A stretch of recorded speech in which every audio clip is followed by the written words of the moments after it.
नमस्कार मित्रों, आप सबका मेरे इस चैनल सापेक्ष पे स्वागत है। सभी राष्ट्रवादी बंधुओं को धर्मेंद्र मन्नू की राम राम। मित्रों, दो चरण का चुनाव समाप्त हो चुका है। पहले फेज में 102 और दूसरे फेज में 88 सीटों के वोटिंग का काम संपन्न हो चुका है। सभी पार्टियां अपने अपने दावे कर रही हैं।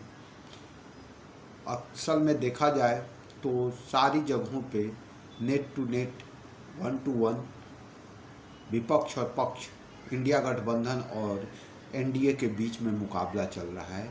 कुछ एक स्टेट्स को छोड़कर दो तीन स्टेट्स को छोड़कर हर जगह नेट टू नेट फाइटिंग है। कहीं कहीं त्रिकोणीय मुकाबला है, और जैसे कि पश्चिम बंगाल हो या केरल हो, ऐसी जगहों पे थोड़ा मुकाबला त्रिकोणीय हो गया है। नहीं तो हर जगह इंडिया गठबंधन ने आखिर आते आते अपना गठबंधन और सीटों का बंटवारा करीब करीब सफलतापूर्वक कर लिया है, और वो एनडीए के साथ फाइटिंग में लगी हुई है। और सबसे बड़ी बात यह है कि चुनाव के पहले तक कमज़ोर दिखने वाली इंडिया गठबंधन मतलब बातों में और दावों में कहीं भी पीछे नहीं हट रही। दोनों ही पार्टियां, दोनों ही गठबंधन अपने अपने दावों के साथ दोनों ही फेज के चुनाव के ख़त्म होने के बाद अपने अपने जीत के दावे पेश कर रहे हैं। वही चीज़ें चल रही हैं। दोनों के अपने अपने पत्रकार लगे हुए हैं अपने चहेती पार्टियों के आगे होने का समाचार दिखाने में, अपने आगे होने का तर्क देने में, अपने चहेती पार्टियों के आगे होने का तर्क देने में। जी हाँ मित्रों, ये विमर्श तो 14 से चलता आ रहा है कि हम 14 में भी मोदी को पूर्ण बहुमत नहीं मिलेगा, और ये जो कांग्रेस है उसे वो बहुमत से काफ़ी पहले भाजपा को 140 या 160 सीटों तक रोक लेगी, और इस तरह से भाजपा की सरकार नहीं बन पाएगी, और या एनडीए काफ़ी पीछे रह जाएगा, बहुमत से थोड़ा बहुत पीछे रह जाएगा।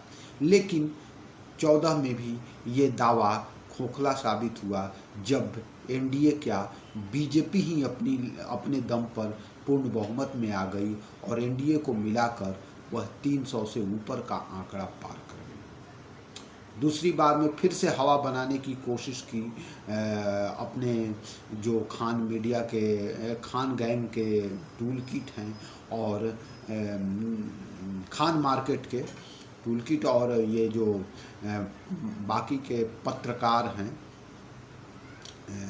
जो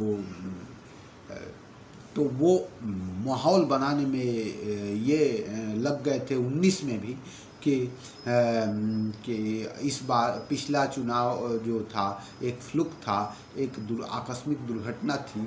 अब की बार मोदी को और भाजपा को पूर्ण बहुमत नहीं मिलने जा रहा है, और एनडीए भी सत्ता से कुछ दूरी पर ही रह जाएगी।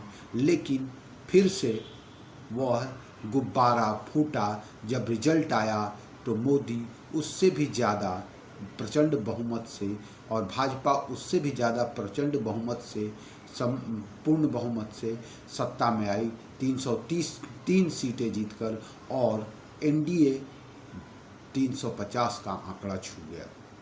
मित्रों, ये जितने भी दावे किए जाते रहें, चूँकि मीडिया हमेशा से एक फाइट की स्थिति दिखाता रहा है, क्योंकि मीडिया का इसमें फ़ायदा भी है, क्योंकि मीडिया अगर फाइट की स्थिति नहीं दिखाएगा, एक तरफा मुकाबला दिखाएगा, तो मीडिया के जो दर्शक हैं, न्यूज़ चैनलों के जो दर्शक हैं, उनके वो बैठकर चुनाव के नतीजे और उसके विश्लेषण सुनने में बोरिंग महसूस करेंगे, निराशा महसूस करेंगे। इसलिए मीडिया भी कहीं न कहीं चाहती है कि अगर ज़मीन पर फाइट हो या न हो, चैनलों पे, न्यूज़ चैनलों पे और एनालिसिस के चैनलों पर कम से कम फाइट होता दिखे। जी हाँ मित्रों, अभी जैसे कि मेन स्ट्रीम की जो मीडिया है वह उसे तो विपक्ष ने गोदी मीडिया करार दिया है, लेकिन ये मीडिया भी एक्चुअली में मेन स्ट्रीम मीडिया है और ज़्यादातर दर्शक उन्हें ही देखना पसंद करते हैं और उनकी ही विश्वसनीयता है। ऐसे में ये मीडिया भी चाहता है कि कहीं ना कहीं फाइट बराबरी का हो या न हो, फाइट बराबरी का होता दिखे और इसीलिए वो मसाले बनाता रहता है। और जो दूसरा मीडिया वर्ग है जिसके बहुत सारे पत्रकार जो चैनलों से निकाल दिए गए हैं और मोदी के खिलाफ लगातार और भाजपा के खिलाफ लगातार विष वमन करते रहते हैं, बिना मतलब तर्क के और बिना किसी सोर्स के न्यूज़ चैनल देते रहे हैं, जिन्हें मेन स्ट्रीम मीडिया ने इन्हीं सब कारणों से नकार दिया है और वो अब अपने अपने यूट्यूब चैनल खोलकर बिना किसी तथ्य के जो व्यूज और न्यूज़ परोस रहे हैं, वो तो पूरी तरह से इंडिया को फाइट में दिखा रहे हैं। वो भाजपा को पूरी तरह से बहुमत में आने से, बहुमत क्या मतलब 220 से 40 सीटों पर रोक रहे हैं भाजपा को और इंडिया गठबंधन को काफ़ी मजबूत स्थिति में दिखा रहे हैं। मुझे इन सबसे शिकवा शिकायत नहीं है, ये मीडिया चैनल की खुराक है। अगर ये न हो तो कोई मीडिया देखेगा क्या, किसी के समर्थक देखेंगे क्या?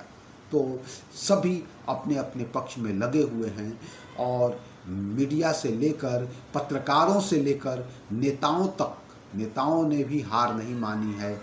पचनेन किम दरिद्रता वाली बात जो है वो लागू हो रही है। हर नेता अपने अपने जीत के दावे कर रहा है। ज़मीन की स्थिति क्या है ये कोई नहीं जानता है। वोटर चुपचाप वोट कर रहा है और वोट का परसेंटेज पहले चुनाव चरण में थोड़ा कम था, दूसरे चरण में उससे काफ़ी अच्छा हुआ है और पब्लिक घरों से निकली है और वोट दिया है। तो देखिए क्या होता है। रिजल्ट तो 4 तारीख को पता चलेगा और रिजल्ट के बाद वही ईवीएम का रोना रोया जाएगा, लेकिन ईवीएम से पहले अभी जब चुनाव चल रहा है तो सारी पार्टियां अपने अपने जीत के दावों के साथ खड़ी हैं। बाकी जगह इंडिया और एनडीए और पश्चिम बंगाल और केरला में तीनों त्रिकोणीय मुकाबला है, वहाँ तीनों ही पार्टियां अपने अपने जीत के दावे कर रही हैं। तो आज के वीडियो में इतना ही। देखिए क्या होता है आगे चल के, लेकिन अब तीसरे चरण में भी काफ़ी मुकाबला दिलचस्प है और तब देखते हैं क्या होगा। लेकिन ज़मीनी सोर्स जो मिल रहे हैं मेरे मुताबिक एनडीए कोसों आगे चल रही है और विपक्षी दलों के बाकी मतलब बातें और दावे सिर्फ हवाई हैं और भाजपा इन 2 चरणों में 400 पार वाली अपनी नीति पर बहुत आगे निकल चुकी है। ये मेरा अनुमान है और मेरे पास आए सूत्रों से जानकारी का ये कहते हैं। तो मित्रों देखते हैं क्या होता है। रिजल्ट तो 4 तारीख को मालूम होगा, लेकिन मेरे हिसाब से इंडिया गठबंधन अभी बहुत पीछे है। भले ही उसके नेता हवाई बातें कर रहे हों और प्रवक्ता काफ़ी अपने दावे प्रस्तुत कर रहे हों मेन स्ट्रीम चैनल पे, तो लेकिन एनडीए गठबंधन इन सब से आगे है और भाजपा जो है वो मुझे लगता है 350 के आंकड़े से ऊपर जाने की तैयारी कर चुकी है और एनडीए इन 2 चरणों में 400 पार जाने की तैयारी कर चुका है। जय श्री राम। प्लीज़ आप मेरे वीडियो को देखिए, मेरे चैनल को सब्सक्राइब कीजिए, वीडियो को देखिए, लाइक कीजिए, अच्छा लगे तो शेयर कीजिए। जय श्री राम। सभी राष्ट्रवादी बंधु।